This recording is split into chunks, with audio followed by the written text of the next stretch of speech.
Welcome to the Invisible Wheelchair Podcast. I'm your host, Donald Grodoff, along with my wife, Gina. Our goal is to give voice to the hidden mind of obsessive-compulsive disorder, better known as OCD.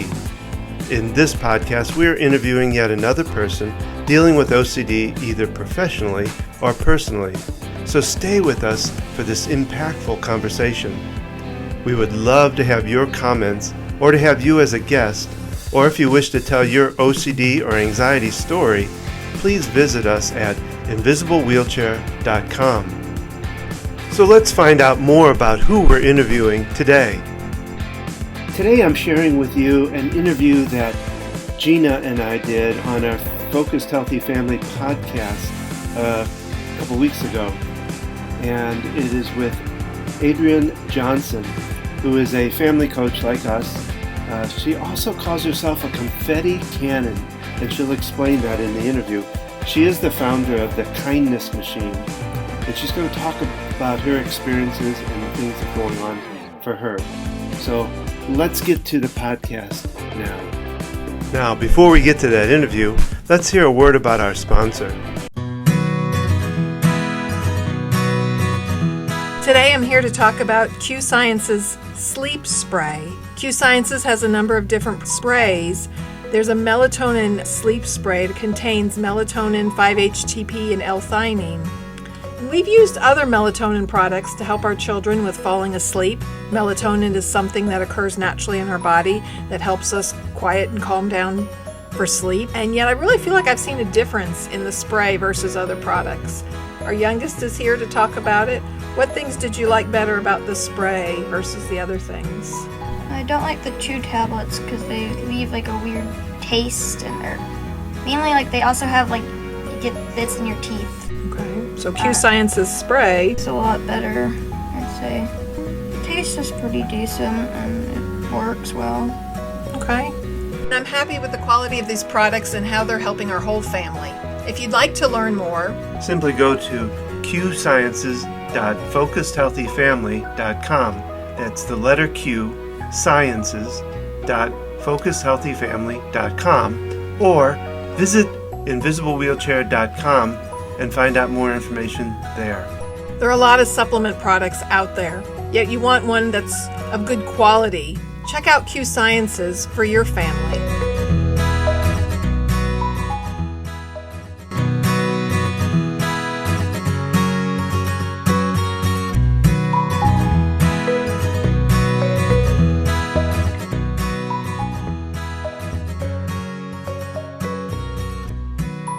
In 2019, I was really fortunate to be asked to help chaperone a trip to India.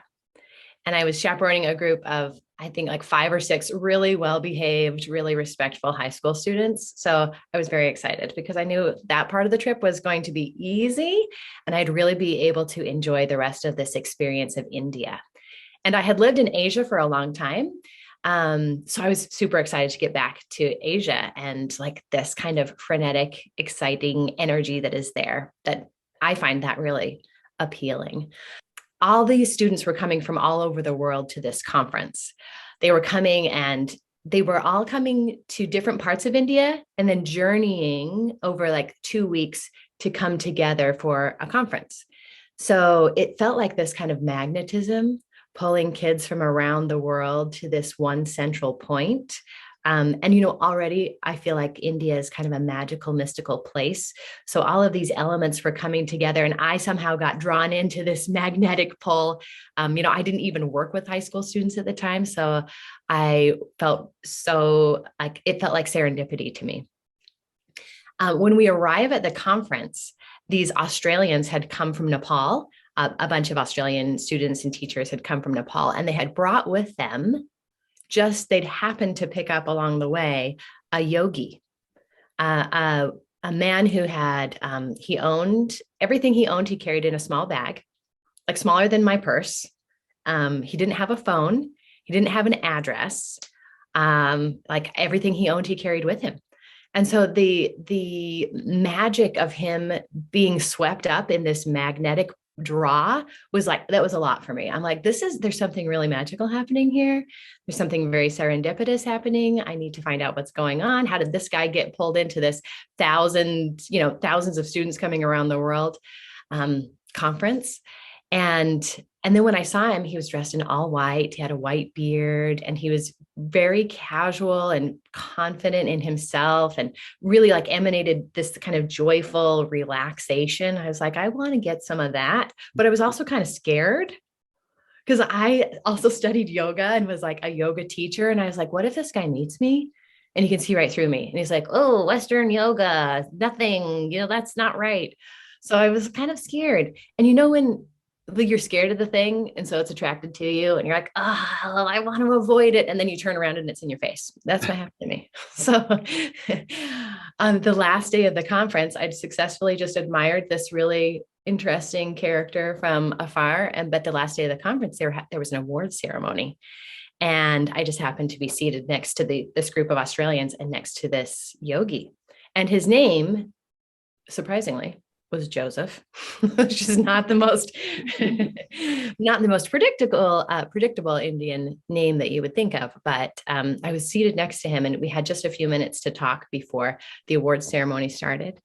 And I shared like a little bit of my own journey in yoga and my own like seeking of truth and what is the meaning of life, just the basics.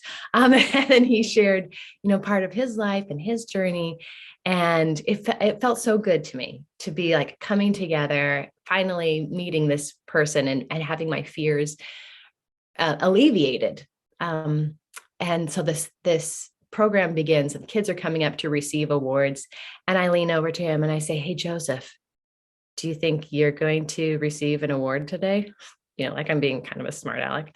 And without missing a beat, he says, I am constantly winning prizes. And I laughed, and I felt just this kind of delight, and this absorbing of his joyful relaxation. Like, wow, everything is a prize. If that's your mindset, I'm constantly winning prizes. Like being drawn to this conference, being drawn at the last meeting to get to sit next to this cool dude that I've been wanting to meet.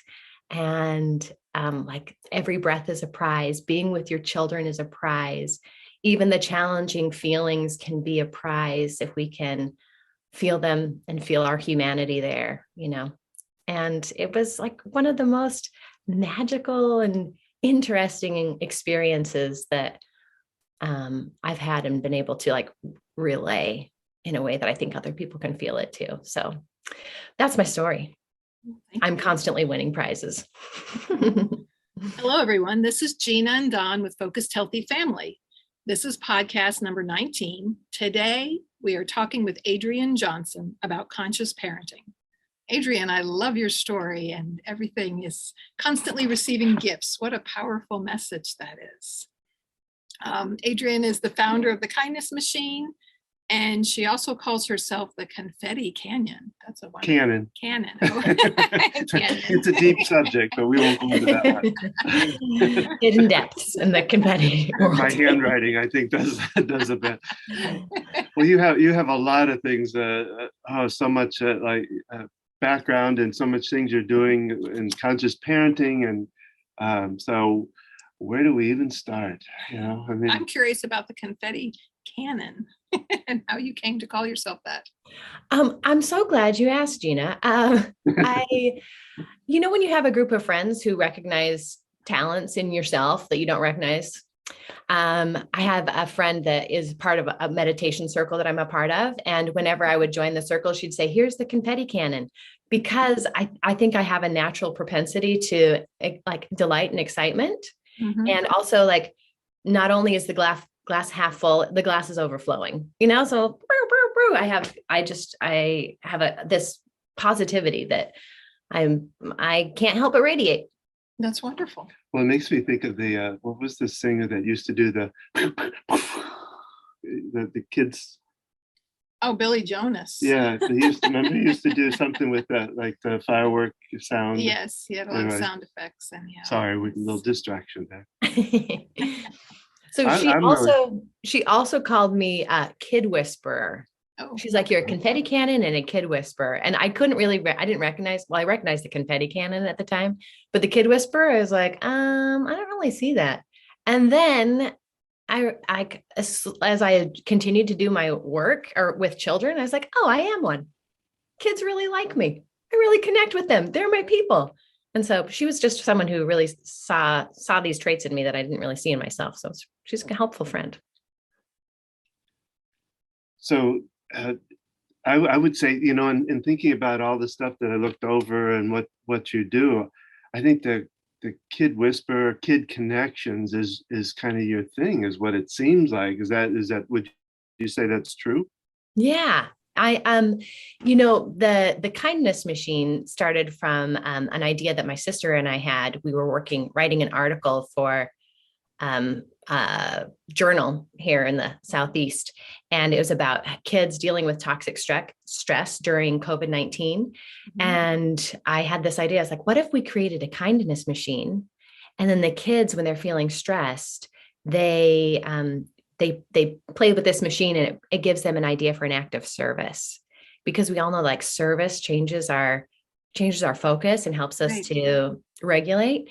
And so the idea of the kindness machine is like, helping kids, connecting with kids to help them be regulated, deal with their big feelings. And I think that's just one of my, I'm really positive, but I can also see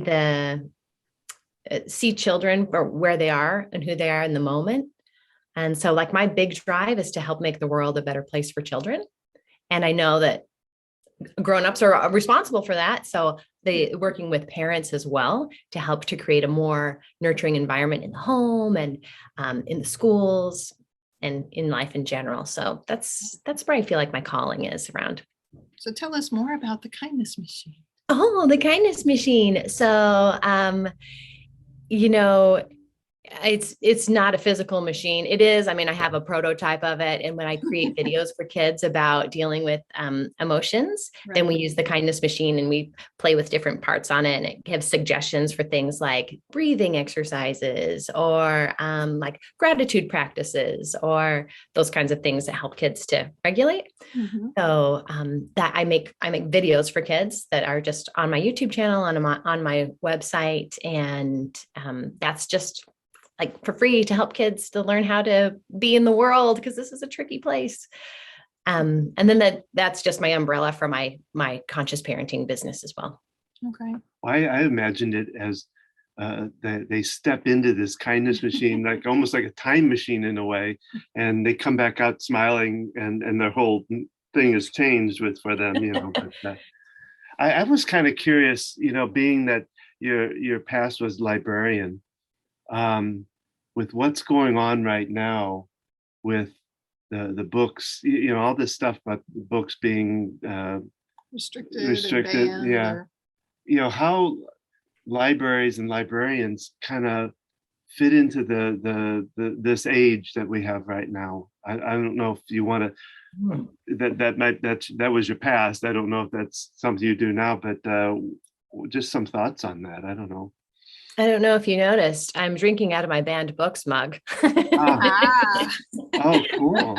How fitting. Yeah, I didn't. Yeah.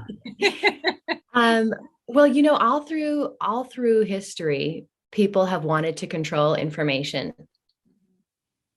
So, and they wanted to tell people, don't look at this information. This is dangerous. Don't look at this. This won't bring you happiness and joy, And so I think of librarians as the protectors or stewards of the information. Like we are the holders of it. We direct people to it.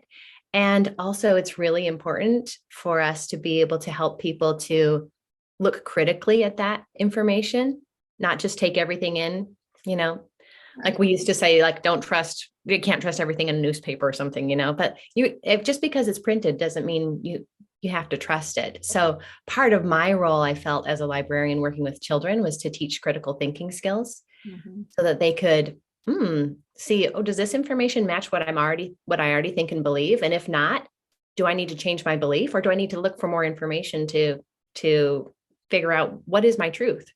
And who can I trust? It's really about learning to trust your own self and your thinking. So that's really what I would focus on, is a lot of critical thinking skills and research skills that would help kids to learn to deal with misinformation and information in conflict, and learn to read and trust what they are reading. That's powerful, because that's a skill that kids need in so many areas of their life as they grow up, critically thinking, being able to analyze any information that's coming at them, things they're being told at school, at work, all kinds of encounters, and to make their own decisions on things. So you tie that into your practice, I would imagine, help it. I guess tell us a little bit about like what you do because you do coaching, family coaching, parent coaching, I think is what your kindness machine is about. So tell us a little bit more about what you do when you're working with families. Yeah. Well, a lot of folks come to me because they, recognize that the practices that they have with their kids, a lot of people are like, oh, I'm doing the same thing that my parent did to me. They're like, I want to do it differently. I want to do it better.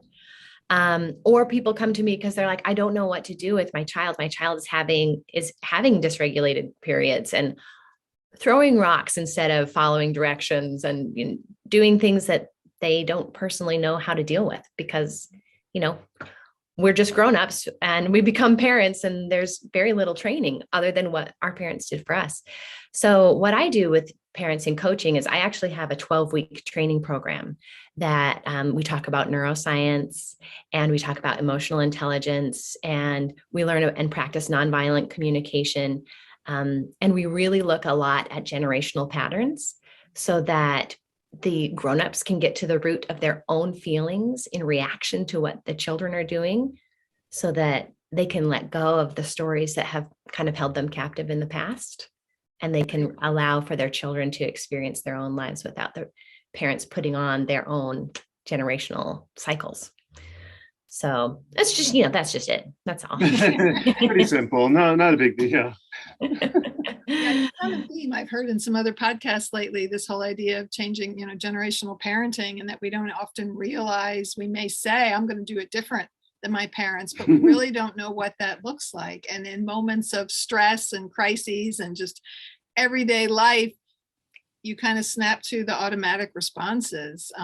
Well, I hear what gets me is that I'll hear my mom's voice come out of me. I was like, oh my gosh, where did that come from? The other thing I'm kind of curious now, being that you work with families here, what do you see the different? You've worked international with I take it also with families, being that you're a librarian overseas.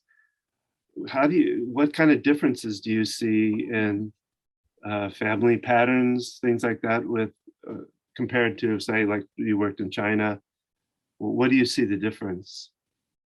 That's a great question. I feel like my time in China, like family relationships,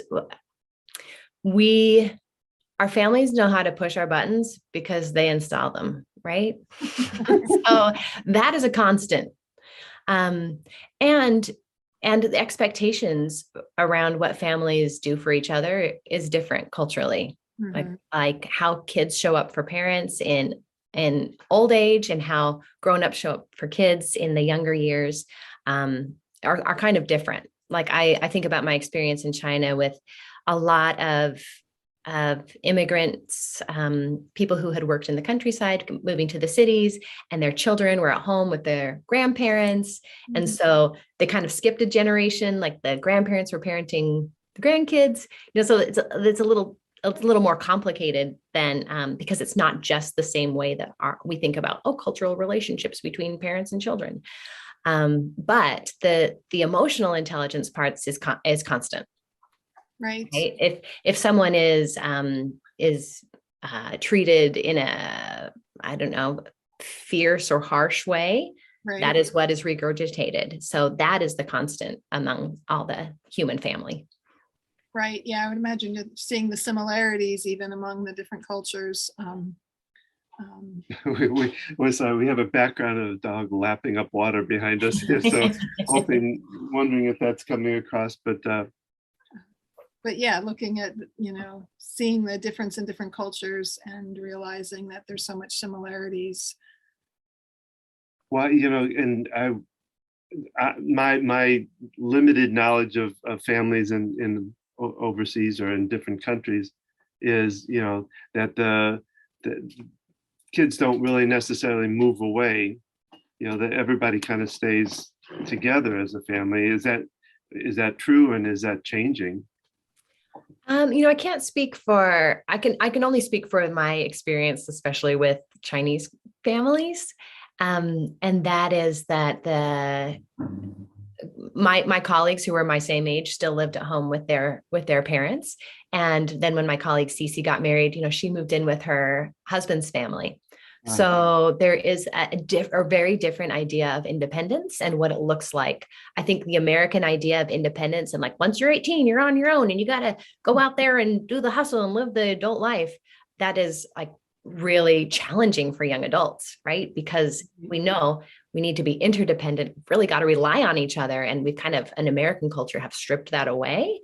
So I feel like for young adults, I'm saying this because I have two young adults, like that idea of having to be independent is so ingrained, and it's also false. But I can also see the challenges of living with your in-laws or living with your own parents for perpetuity. Like that has its own real challenges there. Yeah. Typical American culture today, you're often don't even live in the proximity of extended family, and yet it adds so many extra challenges. But yeah, it's hard to imagine living with in-laws. Oh, let's not go down that road. No, who's listening? But in your past, there was a really interesting. You called yourself design thinking community strategist, and is that kind of tying into what we're talking about here? What? Tell me. I'm curious about that. Oh, well, this is, I'm trying to bring all of these threads together in my life. Design thinking is like a creative problem solving method that came out of the D school in Stanford. So I trained in that design thinking as a way of helping communities co-create solutions to problems. And so when I was a librarian, I also was on the design team to help to vision the future steps for the school and to help teams learn to vision and solve problems and, redesign spaces and processes and systems to better suit students and families. Families, but also like the community as a whole. So I think that's part of my librarian brain is a systems thinking, but it also brings in lots and lots and lots of empathy. Mm-hmm. So that's kind of the merging of those two pieces of my career past. So how has all these pieces, have you been able to put all the pieces together into your kindness machine, your coaching practice? I think that the skills that come with design thinking, there's a lot of empathetic interviewing, okay. Active listening, holding space for possibility. A lot of times with parents, we get this fixed idea that, oh my gosh, my 15-year-old is still in bed at noon and even when he's 25, he's still going to be in bed at noon. And we kind of get these fixed mindsets around where our kids are. Right. But that kind of opening up to possibility, I have found has been really helpful in my coaching practice. Yeah, I always like the saying, the mind is like cement, all mixed up and set in stone. And I think we get that pretty heavily as parents, because we get set in some ways of doing things that aren't the best ways, but it's what we're comfortable with, and it's hard to change. Yeah, and I think that's why having this outside view, having a coach is helpful, because you can see it's not working, but you're like, I don't know what to do. And so having just somebody else who can help you open up to those possibilities is really helpful. Like I find it hard to coach myself. and hard to use design thinking to problem solve my own problems. But when I'm working with a team or a colleague or someone else who is trained in that, well, I'm like, oh Right. yeah, I just use my skills now, but it's Right. hard to do. It's hard to step back from it. I mean, we teach the parent communication classes, and every time we do it, it's like, oh, I need to start thinking about that for my own kids, because, in our facilitating of helping other parents, it is hard to step back, right? And because we get so enmeshed, and I think the emotion of raising kids affects our ability to think critically and to step back. I love how you said leaving space for possibility. Yeah. Just Getting that, like you said, Gina, getting that gap, like zooming out. It's really a zooming out. Like, I can be identified with this feeling. Oh, this feeling is like tension and stress, and it's hot and it's tight. And then if I take a step back, I can be like, oh, observing that instead of being so caught up in it, then I can like allow it to pass and make a choice instead of being like rageful. Yeah. Yeah, it's powerful stuff. It's Well, you talk about conscious parenting, which is gotten to be kind of how would you call it? well, it's a term that you hear a overused lot. in a way. You hear it a lot more now. How do you define that to set it differently? Yeah, I think it's kind of a buzzword, like you said. And it's people would also say like gentle parenting might be something that they also use, but like it's like conscious parenting it is gentle, but it's also really difficult. And that makes it sound easy. And actually it's really hard. The way that I teach it is like being as present as you can be in the moment with yourself, with your own feelings, with your own noticing your own responses to your children, so that you can make choices that are long-term choices for your kids. Like we're playing a game of chess, not a game of checkers, right? Like I can hand you the iPad right now while we're at the restaurant, or I can give you some crayons and we can engage in conversation and learn how to sit at the table together, so that in the long term, you have communication skills. So it's about being present to help to really see your kids in the moment. That's the core of what it is I do. That makes a lot of sense. Well, I always define, because I've been doing a mindset talk on my own, and I talk about consciousness, and I always, because to me it's very fluff and stuff when most people think about it kind of in a, I don't know, esoteric way or something, but I like to think about it as tuning in. Tuning into yourself first. Now, in conscious parenting, it means tuning into your parenting style. You're first tuning into yourself, but also tuning into your parenting style, tuning in to what your partner's doing. And because I always love, consciousness and mindfulness to me are pretty similar, and you go to a lot of these what might be considered the mindfulness gurus, and the first step they talk about usually is clear your mind. It's like, oh yeah, there's a good idea. That I can do that like that. No, most of the people I work with, their mind is so full of the negative thoughts, or and their mind is just churning a lot of times. So I talk about tuning in and listening to the messages, listening to the thoughts, to be aware of them, so that you can begin to change them. And I think that's the same thing as parenting. You have to be aware of your parenting. You be aware of where you are, what you're doing. You're being in the moment, but so you can change it. And knowing that, yeah, you make mistakes, but understanding that you can change that. And that a lot of times too, the other thing is the mistakes. Parents, they come to me and they go, I'm just screwing up my kid, because I've made so many mistakes, and the mistakes are really just lessons. If you tune into them and realize that, then you can make up for it. You can do something that'll help them learn. They learn off of these lessons. Right. It's part of the journey, as I like to say. Sorry that I went deep on that. I went off off No, our I loved conversation, it. but it's consciousness to me.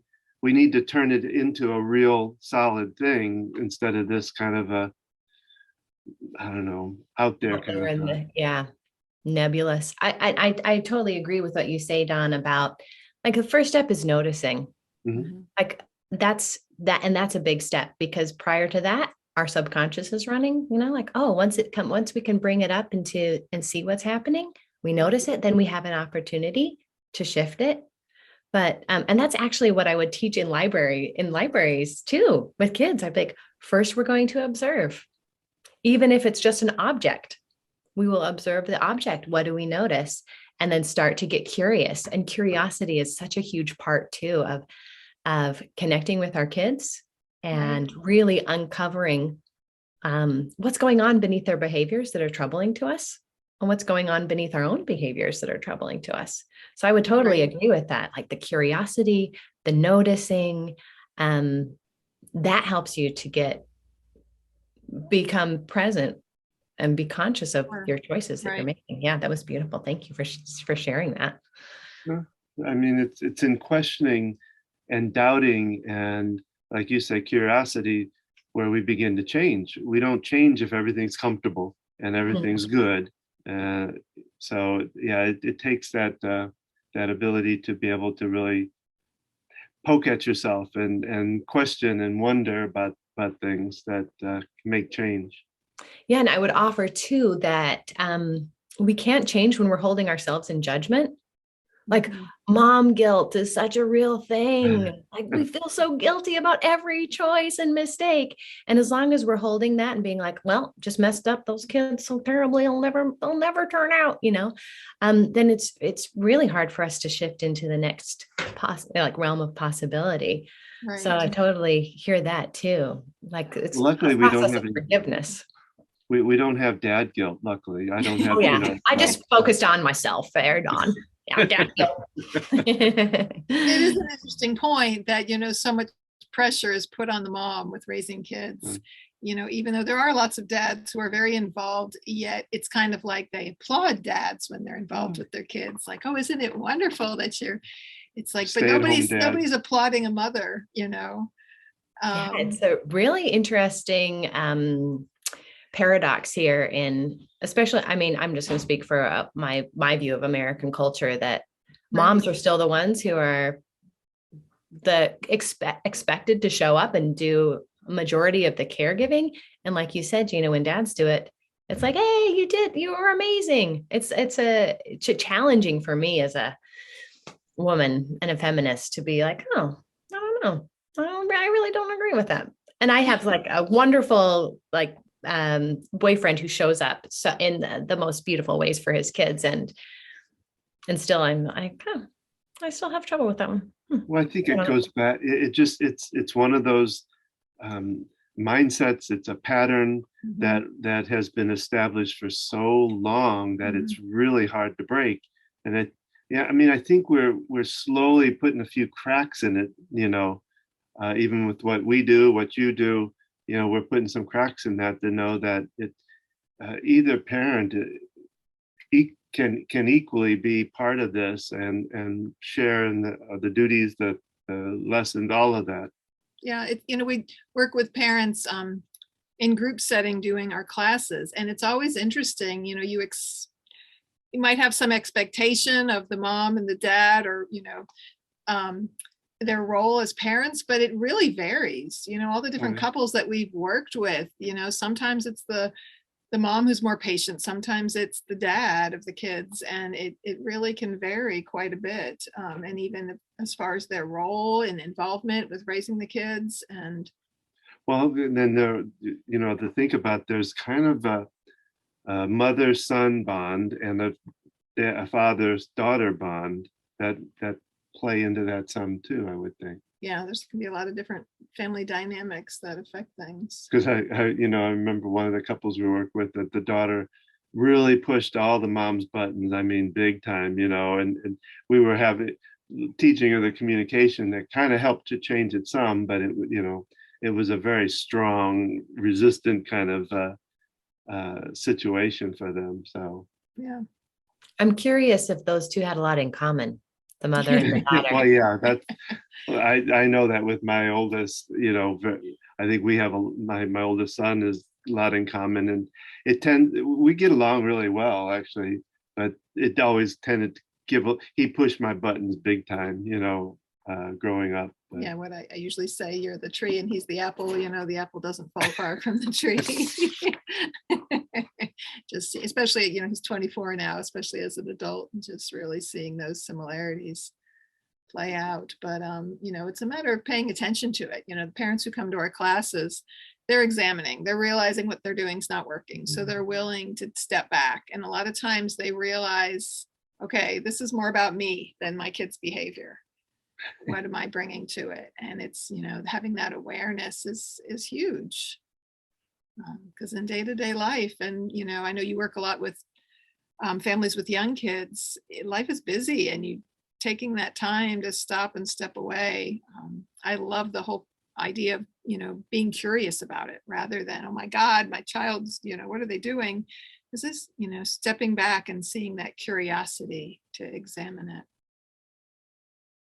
So is there a message you would like to get out in this, based on what your beliefs are with family and all? Is there some message that you like to be able to get out to our audience about what you do, what about families, parenting, any of that? Yeah, I think I'd like to just continue on what Gina is saying, and like being more curious than certain about our kids and ourselves allows us to have some space to shift. And so instead of passing a judgment and being like, oh, he's never going to get it, asking, what is he doing right now? Why is he doing that? Why am I reacting this way? Just instead of saying the statement, asking the question. And the other thing I would say is it's never too late. Like, we still have time. There's still time. Yep, no matter what our ages of our children Yeah, are, it's a relationship, and just any relationship can be healed and changed, and there's always room for growth. Yeah, I always tell the story about one of my oldest clients when I was working at my tapping practice, my EFT practice. She was 72, if I remember right, and just gotten divorced, all this, and expected to move up to Charlotte back from Florida, where her kids lived here in Charlotte, and just expected when she got here, the reason she moved here is because she thought it was going to be this grand reunion with her kids, and they were going to be right there wanting to do stuff with her, go places. Well, the problem was that when they were growing up, she was military mom, not in the military, but just, oh my gosh, stern and strict and not the nicest mom in the world. And so her kids drifted away from her and didn't want to have anything to do with her. And she would tell them off before she would tell them she loved them. And so we had to do a lot of work with changing her, and we were able to kind of build back that relationship and get her back kind of talking to the kids, doing things with them. It wasn't perfect and it wasn't completely healed, but it was in a much better place where she could do stuff with them and talk nicely to them. So anyway, it's never too late to get that relationship back and hone it in and make it a good relationship. So tell us how people can learn more about you, Adrienne, and the things you do. Oh yeah, come to my website. It's www.thekindnessmachine.com.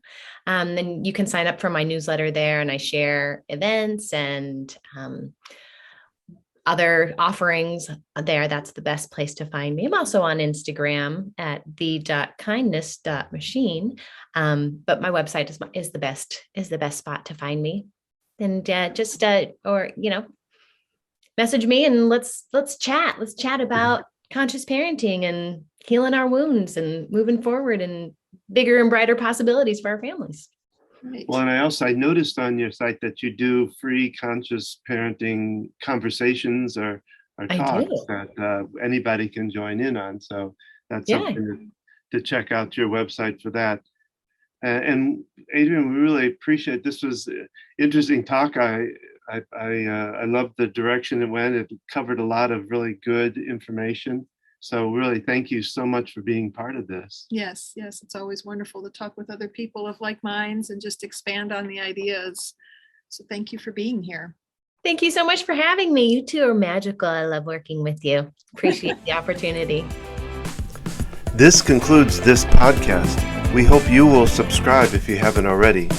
Remember, we would love your comments, or if you have a story to tell, we want to put it up on the podcast. Simply go to invisiblewheelchair.com to do that. Don't forget to like us on Facebook at Invisible Wheelchair Podcast. If you or someone you know would like to be a guest, we love guests. So simply go to invisiblewheelchair.com and contact us from there. Gina and I are here to help you or your family get to a better place naturally. Simply visit focusedhealthyfamily.com for more information. Thank you for joining us on this journey. Keep tapping and focusing forward for a better way.